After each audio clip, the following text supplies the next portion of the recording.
Ready. काल आपल्या देशाचे सन्माननीय पंतप्रधान नरेंद्र मोदी यांनी देशातील जनतेला आव्हान केलं की पेट्रोल डिझेलचा कमी वापर करा, खाद्यतेलामध्ये आणि शेतीला लागणाऱ्या खतांमध्ये कपात करा, मेट्रोनी प्रवास करा, येणाऱ्या वर्षभरात सोने खरेदी करू नका. त्याचबरोबर इतर अशी भावनिक आव्हानं सन्माननीय पंतप्रधानांनी जनतेला केलेली आहे. आता पंतप्रधानांचं हे आव्हान म्हणजे लोका सांगे ब्रह्मज्ञान, स्वतः कोरडे पाषाण.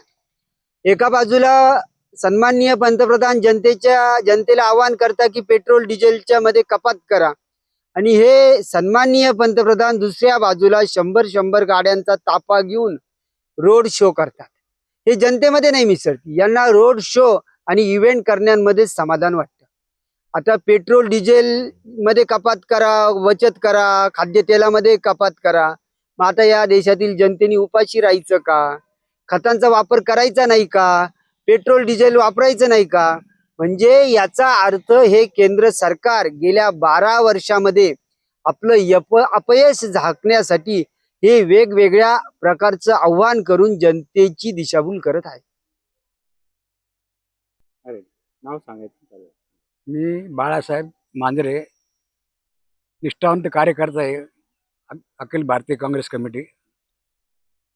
आज जे काही टीव्हीवर पाहायला मिळालं, आपल्या देशाचे प्रधानमंत्री यांनी जे वाक्य वापरलं का बा जनतेने काय केलं पाहिजे, काय नाही केले पाहिजे.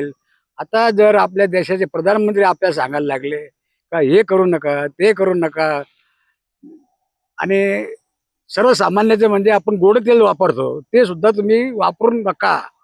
आता मग ते पहिल्यांदा माझ्या 50 वर्षाच्या इतिहासामध्ये पहिल्यांदा असा प्रधानमंत्री पाहिला की ते खाद्यपदार्थ सुद्धा तुम्ही वापरू नका. अरे काय चाललं काय देशामध्ये? म्हणायचं हेतू एवढाच आहे का तुम्ही लोकांना टाळ्या वाजायला शिकवल्या, मेणबत्त्या वाजायला शिकवल्या. आता तर काय म्हणे खायचं बंद करा. असं जर चाललं तर काय आहे देशामध्ये असा प्रधानमंत्री? मी तर आता माझ्या 50 वर्षाचा इतिहास पाहिला नाही बघते.